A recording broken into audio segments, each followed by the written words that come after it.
Hello guys, तो कैसे हैं आप सभी। तो जैसा कि आपको पता है कि हमने क्लास 8th की पॉलिटी एनसीईआरटी स्टार्ट की हुई है और जिसका आज हम 7th चैप्टर करेंगे, हाशियाकरण। ठीक है। आज की इस चैप्टर में हम समझेंगे कि हाशियाकरण क्या होता है, मार्जिनलाइजेशन क्या होता है, आदिवासियों से रिलेटेड इसको कैसे जोड़ के देखा जाता है, सामाजिक रूप से हाशिए पर होने इसका क्या मतलब है, अल्पसंख्यक और हाशियाकरण का क्या मतलब है, मुसलमान और हाशियाकरण क्या है, संवैधानिक दृष्टिकोण से हाशियाकरण क्या है, कि मतलब कि संविधान में या कॉन्स्टिट्यूशन में माइनॉरिटीज़ के बारे में कहाँ पर मेंशन है, आदिवासी और उनसे प्रचलित छवियाँ, इन सब के बारे में आज के इस चैप्टर में हम पढ़ेंगे। ठीक है। तो देखिए, सामाजिक रूप से हाशिए पर होने का क्या मतलब होता है। ये कॉपी का पेज है, ठीक है। इस पर लिखते हैं तो ये बाई और खाली जगह होती है जहाँ आमतौर पर लिखा नहीं जाता है। ये यहाँ पर हम आमतौर पर लिखते नहीं हैं, तो इस पन्ने को क्या कहा जाता है, इसे पन्ने का हाशिया, मार्जिन कहा जाता है। क्या कहा जाता है, मार्जिन। कि इसको सेंटर में ना रख के, इसकी इतनी इम्पोर्टेंस नहीं है ना, इसको साइड में कर दिया गया है। इसी तरह सोसाइटी में किसी पर्टिकुलर ग्रुप को, किसी पर्टिकुलर कम्युनिटी को सेंटर में ना रख के साइड में कर देना। यहाँ से आप समझिए कि इस पूरे ग्रुप में से इस व्यक्ति को साइड में कर दिया गया, इसकी इस ग्रुप में कोई इंपॉर्टेंस नहीं समझी जा रही है। इसी तरह इसको एक कम्युनिटी मान लेती है, एक पूरे कंट्री के अंदर, ठीक है, एक पूरे देश के अंदर किसी पर्टिकुलर कम्युनिटी को साइड में कर देना, उसकी इम्पोर्टेंस ना समझना, उसको सुविधाएं और सब चीज़ें कम मिलना। ठीक है। तो इन सब से क्या मतलब चलता है, पता चलता है कि ये जो है सामाजिक रूप से हाशिए पर है, सामाजिक रूप से हाशिए पर है। ठीक है। तो इस पन्ने की तरह ऐसा ही समाज में भी होता है कि हाशिए का मतलब है कि जिसे किनारे पर धकेल दिया जाए, ऐसे व्यक्ति जिनको केंद्र में ना रखा जाए, सेंटर में ना रखा जाए, ऐसी कम्युनिटी जिनको सेंटर में, केंद्र में ना रखा जाता हो। इनके ना मतलब कि अब बहुत से कारण हो सकते हैं इन्हें अलग रखने। हो सकता है कि ये पर्टिकुलर बंदा इस ग्रुप में या तो इनकी जैसी भाषा ना बोलता हो, तो इन्हें इनकी भाषा समझ में ना आ रही हो, इसलिए ये अलग से साइड में खड़ा हो, इसलिए इससे अलग हो। ऐसे ऐसा ही पिलर्स जो हैं वो सोसाइटी में भी होते हैं कि पर्टिकुलर कम्युनिटी, पर्टिकुलर रिलीजन से आने वाले लोगों को लिंग्विस्टिक बेस पर, तो ऐसे आधारों पर किसी के साथ भेदभाव करना, उनको अलग धकेल देना। ठीक है। तो ये क्या कहलाता है, हाशियाकरण कहलाता है। क्या कहलाता है, ये हाशियाकरण, हाशियाकरण कहलाता है। क्या कहलाता है भाई, ये मार्जिनलाइजेशन कहलाता है। ठीक है। मार्जिनलाइजेशन, हाशियाकरण कहलाता है कि किसी भी इंसान को सेंटर में, किसी भी कम्युनिटी को सेंटर में ना रखकर साइड में धकेल देना, उसको इतनी इम्पोर्टेंस, सुविधाएं, संसाधनों की उपलब्धता ना होना हाशियाकरण कहलाता है। क्लियर है, हाशियाकरण कहलाता है। हम देखो, आदिवासी और हाशियाकरण से आप क्या समझते हैं। तो हाशियाकरण तो हमने पढ़ लिया, अब आदिवासी क्या होते हैं। तो देखियो, आदिवासी कौन है। आदिवासी शब्द का मतलब होता है मूल निवासी। आदिवासी शब्द का क्या मतलब होता है भाई, आदिवासी मूल निवासी होते हैं कहाँ के। आपको पता है कि ऐसे समुदाय जो जंगलों के साथ जीते हैं और आज भी उसी तरह जी रहे हैं। हम आदिवासी से क्या समझते हैं, ऐसे लोग जो जंगलों में रहते हैं, है ना।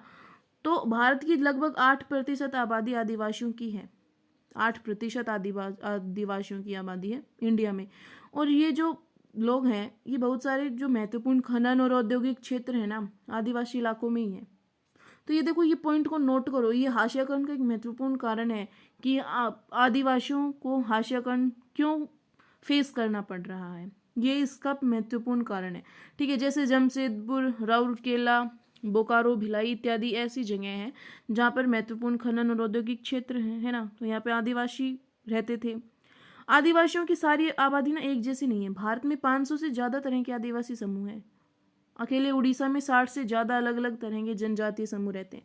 कहाँ कहाँ पे हैं भारत में, छत्तीसगढ़ में है, झारखंड में है, मध्य प्रदेश में है, उड़ीसा में है, गुजरात में है, राजस्थान में है, आंध्र प्रदेश, पश्चिम बंगाल, उत्तर पूर्व के अरुणाचल प्रदेश, असम, मणिपुर, मेघालय, मिजोरम, नागालैंड, त्रिपुरा। ये जो 7 सिस्टर्स हैं, इन सभी में, इनमें क्या पाए जाते हैं, आदिवासी लोग। ठीक है। अकेले उड़ीसा में ही 60 से ज़्यादा आदिवासी हैं। 8 से ज़्यादा अलग अलग जनजातीय समूह रहते हैं, मतलब कि अलग अलग तरीके के शेड्यूल्ड ट्राइब्स। ठीक है।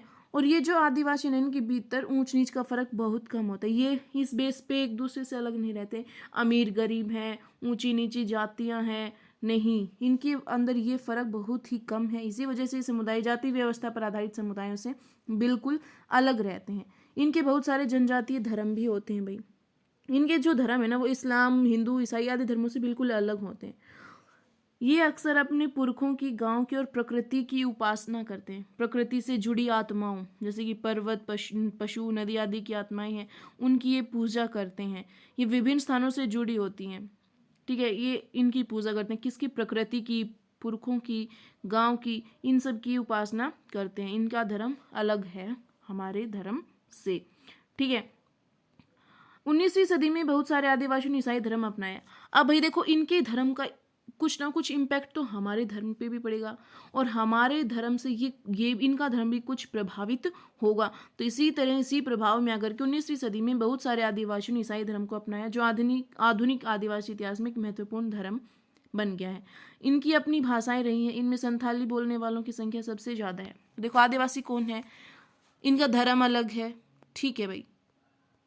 ये जनजातीय समूह है, जंगलों में रहते हैं, इनकी भाषा अलग है, ठीक है, भाषा अलग है। तो देखो, बहुत सारे पिलर्स हैं जिनसे ये अलग हैं। जंगलों में रहते हैं, भाषा अलग बोलते हैं, इनका धर्म हमसे अलग है, ये प्रकृति की उपासना करते हैं, ये आत्माओं में विश्वास रखते हैं, ठीक है। तो इस तरीके से ये देखो, यहाँ पे ये प्रकृति की पूजा कर रहे हैं।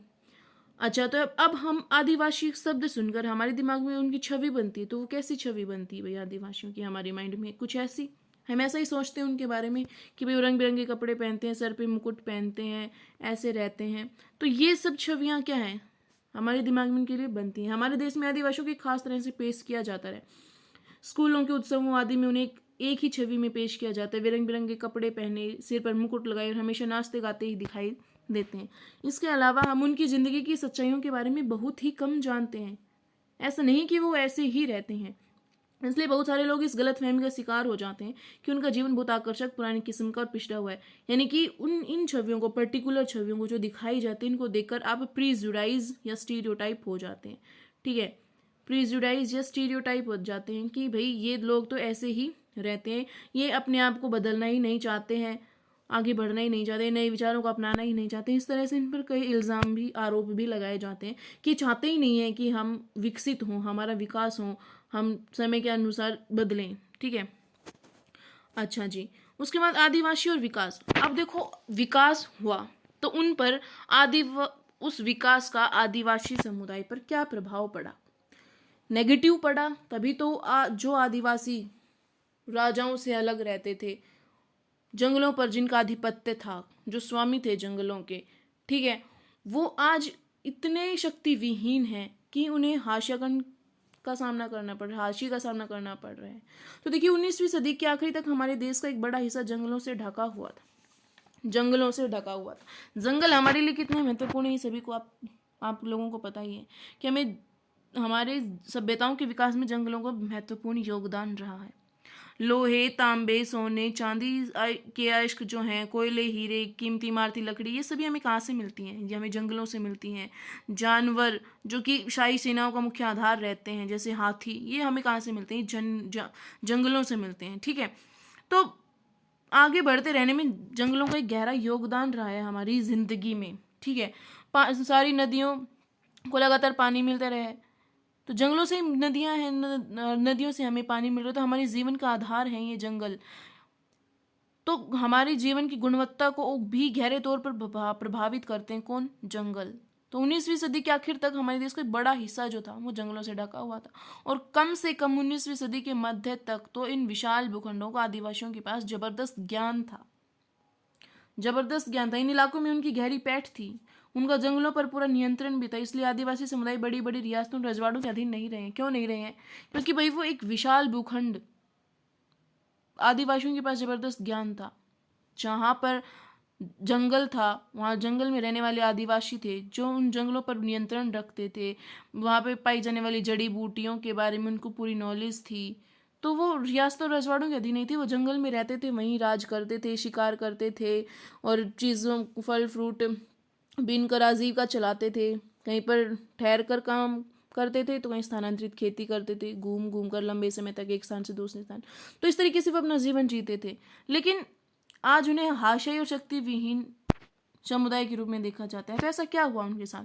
तो लेकिन पिछले 200 सालों में आए आर्थिक बदलावों, वन नीतियों और राज्य व निजी उद्योगों के राजनीतिक दबाव की वजह से इन लोगों को बागानों, निर्माण स्थलों और घरों में नौकरी करने के लिए ढकेला जा रहा है। क्यों? क्योंकि इन्हें जंगलों से निकाला जा रहा है। इन्हें कहा जा रहा है कि आप अपनी जगह, अपनी ज़मीन, अपने जंगलों को छोड़ दो, आप अपने रीति रिवाजों को छोड़ दो। क्यों भाई?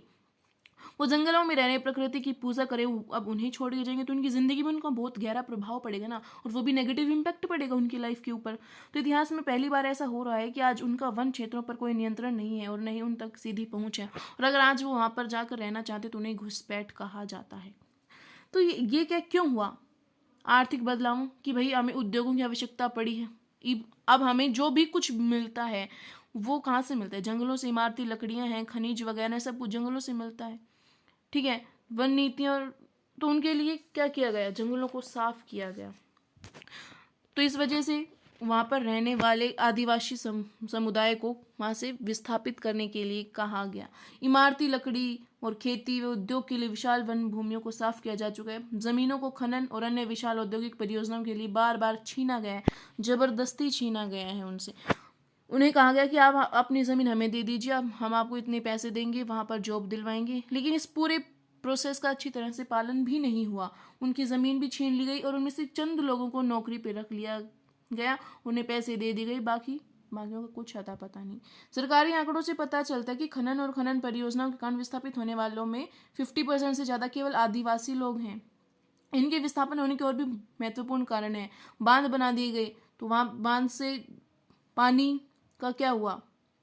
ज़्यादा इकट्ठा होने लगा। इनकी ज़मीन, जगह जो थी वो डूबने लगी पानी में, इसलिए उनको वहाँ से उस जगह को छोड़ के जाना पड़ा। हमारे भारत में वन्य जीव अभ्यारण्य है, ठीक है, ये तरह तरह के पार्क है, नेशनल पार्क्स हैं, तो इन सब के चलते इनको अपनी जगह छोड़कर जानी पड़ी, इन्हें विस्थापन करना पड़ा। ठीक है, आदिवासियों को उनकी ज़मीन से हटाने से उनकी आमदनी के स्रोत के अलावा और भी बहुत कुछ है जो हमेशा के लिए नष्ट हो जाता है। वे अपनी परंपराएं और रीति रिवाज गंवा देते हैं जो उनके जीवन और अस्तित्व का स्रोत है। कैसे? अब उनकी ज़मीन से उन्हें हटा दिया गया तो वो वहाँ पर रह के कमाते हैं, खाते हैं, शिकार करते हैं, जंगलों से मिलने वाली जड़ी बूटियों का उनको ज्ञान है, तो वो मतलब अपने राजा समझते हैं अपने आप को जंगलों का, उनकी तरह रहते हैं। तो उनके जीवन पर क्या प्रभाव पड़ेगा इसका? तो ठीक है, आमदनी के स्रोत के अलावा उनके रीति रिवाज भी नष्ट हो जाते हैं, उनकी परंपराएं उनसे छीन ली जाती हैं। किस वजह से? विकास से। ठीक है, उनको अपनी जगह से बेदखल कर दिया जाता है, इस वजह से उनके ऊपर बहुत ही नेगेटिव असर पड़ता है। इसीलिए कहा गया है कि आदिवासियों को हाशियाकरण का सामना करना पड़ा है। अल्पसंख्यक और हाशियाकरण। अल्पसंख्यक समुदायों को बहुसंख्यक समुदाय के सांस्कृतिक वर्चस्व की आशंका से बचाने के लिए सुरक्षात्मक प्रावधानों की जरूरत पड़ती है। अब देखो, ये क्या है? बहुसंख्यक है और ये अल्पसंख्यक। नाम से ही पता चल रहा है कि जिनकी संख्या कम हो वो अल्पसंख्यक, जिनकी संख्या ज़्यादा हो वो बहुसंख्यक है। लेकिन क्या संख्या की दृष्टि से ही, आबादी के मुकाबले ही, मतलब जो लोग कम हैं वही अल्पसंख्यक हैं? ऐसा नहीं है। भारतीय संविधान इस बात को मानता है कि जो बहुसंख्यक समुदाय है ना उसकी, अब देखो, इन लोगों की बातों का असर ज़्यादा होगा या इस बंदे की बात का? भाई जो लोग किसी बात के समर्थन में ज़्यादा होंगे वो इफेक्ट किसी भी देश को ज़्यादा प्रभावित करेंगे। इनका ही धर्म, इनका ही भाषा, इनके ये सब कुछ इन्फ्लुएंस करेगा किसी भी चीज़ को, है ना? तो इसी के लिए इन लोगों को इस बंदे की भाषा, इसका धर्म, इसकी सुविधाओं, इसकी इच्छाओं, इनका संरक्षण करने के लिए कौन सोचेगा? कॉन्स्टिट्यूशन। तो इस कम्युनिटी के बारे में कौन सोचेगा? कॉन्स्टिट्यूशन। कि इस अल्पसंख्यक समुदाय के धर्म, भाषा, इनका संरक्षण करने के लिए, इनका बचाव, इनको सुरक्षा देने के लिए किन से? बहुसंख्यकों से। तो उसके बारे में संविधान में कहाँ पर क्या बताया गया है, तो चलिए देखते हैं। देखो, संस्कृति और शिक्षा संबंधी अधिकार। आर्टिकल 29 क्या कहते हैं? भाषा, लिपि और संस्कृति को बनाए रखने का अधिकार है आपके पास। ठीक है, आर्टिकल 29 में कहा गया। आर्टिकल 30 शिक्षा संस्थानों की स्थापना और प्रशासन करने का अल्पसंख्यक वर्गों का अधिकार है कि भैया आप अपनी भाषा, अपने धर्म के स्कूल खोल सकते हैं, उनको चला सकते हैं, पढ़ा सकते हैं। ठीक है, आप अपनी भाषा, लिपि और संस्कृति को बनाए रख सकते हैं, आपके पास फंडामेंटल राइट है, कॉन्स्टिट्यूशन आपको कहता है ये। ठीक है, आर्टिकल 29 एंड 30। आर्टिकल 19 क्या कहता है? आर्टिकल 19 में देखो आपके पास क्या है? आर्टिकल 19 आर्टिकल 19(4) में आप जाते हैं तो वहाँ पर आपको आबाद संचरण की स्वतंत्रता है कि आप पूरे देश में कहीं पर भी आ जा सकते हैं, घूम सकते हैं, आपको नहीं रोका जाता है। लेकिन यहाँ पर कुछ प्रतिबंध भी लगाए गए हैं, जैसे आप किसी ऐसे इलाके में जाने से आपको रोका जा सकता है जहाँ पर आदिवासी लोग रहते हैं, जनजातीय लोग रहते हैं। क्यों? क्योंकि ताकि आप लोग उनका शोषण ना कर सकें। ठीक है, ऐसे ही 1905 आप भारत के किसी भी कोने में जाके रह सकते हैं, लेकिन यहाँ पर भी प्रतिबंध लगाया गया है कि आप ऐसे जगह पे जहाँ पे शेड्यूल्ड कास्ट वाले लोग रहते हैं, आप उनका शोषण ना कर सकें, उनकी भाषा, उनके धर्म, उनकी संस्कृति पर आप लोगों का गलत प्रभाव ना पड़े, इसलिए इन जगहों पर जाना आपका प्रतिबंधित कर दिया गया है। क्यों भाई? इन लोगों को, शेड्यूल्ड कास्ट और ट्राइब्स को सुविधा संरक्षण देने के लिए, इन लोगों को संरक्षित करने के लिए आपके फंडामेंटल राइट पर थोड़े रिस्ट्रिक्शंस लगा दिए गए हैं। किन के लिए भाई? शेड्यूल्ड ट्राइब्स और कास्ट्स के लिए, है ना। आर्टिकल 330 क्या कहते हैं कि रिजर्वेशन ऑफ सीट्स और scheduled castes and scheduled tribes in the house of people. Lok Sabha में इनके लिए सीट्स का रिजर्वेशन का प्रावधान है, आर्टिकल 330 कहता है ना। तो इस संविधान ने भी इन लोगों को कि भाई आदिवासी लोगों को हाशिए का सामना करना पड़ रहा है, इनकी ज़मीनें जिनसे छीन ली गई हैं, ठीक है, इनकी संस्कृति, इनके धर्म, इनकी भाषा और लोगों की तुलना में कम लोगों की संख्या में ये हैं, तो इन सब को बचाने के लिए, इनको संरक्षित रखने के लिए, ठीक है, इनकी भाषा को, इनकी संस्कृति को। अब हमारा देश तो एक धर्मनिरपेक्ष राज्य है, वो तो सभी को सम्मान देता है, चाहे वो किसी भी धर्म के हो, किसी भी भाषा के हों, ठीक है। तो उन सब से बचाने के लिए, हमारे स्टीरियोटाइप और प्रिजुडाइज विचारों से हम इनका शोषण ना कर सकें, उन सब से इनको बचाने के लिए संविधान में प्रावधान किए गए, जैसे आर्टिकल 29 एंड 30 हैं। आर्टिकल 19 में 1905 और 1904 में आपके फंडामेंटल राइट्स पर कुछ रिस्ट्रिक्शंस लगाए हुए हैं, ठीक है। आर्टिकल 330 कहता है कि भाई रिजर्वेशन का प्रोविज़न है शेड्यूल्ड कास्ट और ट्राइब के लिए, लोकसभा में उनकी सीट्स रिजर्व रखी जाएंगी। तो देखो यहीं से ना रिजर्वेशन का कॉन्सेप्ट निकल के आता है। क्यों निकल के आता है रिजर्वेशन का कॉन्सेप्ट? ताकि लोगों को बराबरी तक लाया जा सके। अब आपके पास 10 हैं, ठीक है, किसी के पास 2 चीज़ें हैं, तो आप दोनों को बराबरी पे लाया जाए, वो है रिजर्वेशन का कॉन्सेप्ट। बराबरी पे लाना, भेदभाव नहीं है ये। कई लोग रिजर्वेशन को गलत एंगल से सोचते हैं, लेकिन रिजर्वेशन भेदभाव का कारण नहीं है। भेदभाव को मिटाता है क्या? रिजर्वेशन, ठीक है। तो SC/ST के लिए रिजर्वेशन क्यों लाया गया है? ताकि उनके विचारों को, उनके अधिकारों को भी आगे उठाया जा सके, ठीक है, वो भी आगे बढ़ सके, इसलिए रिजर्वेशन का कॉन्सेप्ट निकल के आता है। आर्टिकल 46 DPSP में भी कहा गया है कि जो राज्य है वो ये देखेगा कि economic interest of the weaker sections of the people and in particular of the scheduled caste and tribes and shall protect them from social injustice and all forms of exploitation. कि ये राज्य का कार्य होगा, राज्य की जिम्मेदारी, कर्तव्य होगा कि वो शेड्यूल कास्ट, ट्राइब्स और जो इकोनॉमिकली वीकर सेक्शंस हैं, जो एजुकेशनली और इकोनॉमिकली पिछड़े हुए हैं, उनको किसी भी प्रकार का सोशल इनजस्टिस और एक्सप्लॉयटेशन का सामना ना करना पड़े, ये तय करने का कर्तव्य राज्य का होगा, जो आर्टिकल 46 में DPSP में कहा गया। तो ये थे कॉन्स्टिट्यूशनल प्रोविजंस, ठीक है। उसके बाद देखो मुसलमान और हाशियाकरण। अब हमने आदिवासियों के बारे में देखा, हाशियाकरण, अब मुसलमान। 2011 की जनगणना के अनुसार भारत की आबादी में मुसलमानों की संख्या 14.2%। अब देखो वो लोग 8% थे, ये 14.2, यानी कि दोनों की आबादी कम है, अल्पसंख्यक है, माइनॉरिटीज़ हैं। फर्स्ट रीज़न, 2005 में न्यायमूर्ति राजेंद्र सच्चे की अध्यक्षता में बनाई गई समिति ने मुस्लिम समुदाय की सामाजिक, आर्थिक और शैक्षणिक स्थिति का जायजा लिया और रिपोर्ट से पता चला कि मुसलमानों की स्थिति शेड्यूल कास्ट और ट्राइब जैसे हाशियाई समुदायों से मिलती जुलती है। क्यों भाई? क्योंकि देखो इनके भी रीति रिवाज अलग हैं, इनका धर्म अलग है और धर्म को मानने वालों की संख्या कम है। तो क्या हो गया? ये इनका धर्म इन्फ्लुएंस कम करेगा, तो हो सकता है कि जो मेजोरिटी में लोग हैं वो ज़्यादा इन्फ्लुएंस करें देश को, दूसरों के धर्मों को। तो इन सब को बचाने के लिए, इनको रिजर्वेशन मतलब इनको कंजर्व करने के लिए, इनको संरक्षण देने के लिए, संरक्षित करने के लिए फिर से fundamental rights, article sorry article 15 और 16, है ना। राइट टू इक्वलिटी में आपने पढ़ा है तो कि हम धर्म जाति लिंग भेद के आधार पर किसी भी प्रकार का कोई भी भेदभाव नहीं करेंगे। किसी का कोई भी धर्म और रिलीजन, भाषा जैसी भी हो, किसी भी संस्कृति से हो, लड़का हो लड़की हो, हम किसी से किसी भी प्रकार का कोई भेदभाव नहीं करेंगे, क्योंकि भारत एक धर्मनिरपेक्ष राज्य। आर्टिकल 25 से 28 धार्मिक स्वतंत्रता का अधिकार है। ठीक है, तो मुसलमानों को भी हाशियाकरण का सामना करना पड़ रहा है भाई। क्यों? क्योंकि इनकी संख्या कम है, इनका धर्म है उनको मानने वाले लोग कम है, रीति रिवाजों में भिन्नता है, कुछ में बुर्का, लंबी दाढ़ी और फैजी टोपी का चलन है। अब हम लोग मुसलमानों को इसी गेटअप में देखते हैं। हम जब मुसलमान हमारे दिमाग में आता है, ये थिंकिंग, ये विचार जब हमारे दिमाग में आता है तो हमारे दिमाग में कुछ ऐसी छवि बनती है कि बुर्के पहनी हुई लड़की मुस्लिम और ऐसे दिखने वाला लड़का मुस्लिम। तो ये कुछ स्टीरियोटाइप, प्रिजुडाइज, इन आधारों पर फिर हम इन्हें समझने लगते हैं कि तो हमसे अलग हैं, फिर हम भेदभाव करते हैं इनके साथ। हमने क्लास 6 का चैप्टर 1 और 2 इन दोनों में यही पढ़ा था ना, diversity and discrimination in diversity. तो ये सब क्या है कि भारत में विविधता भी है, लेकिन विविधता के साथ साथ भेदभाव भी है।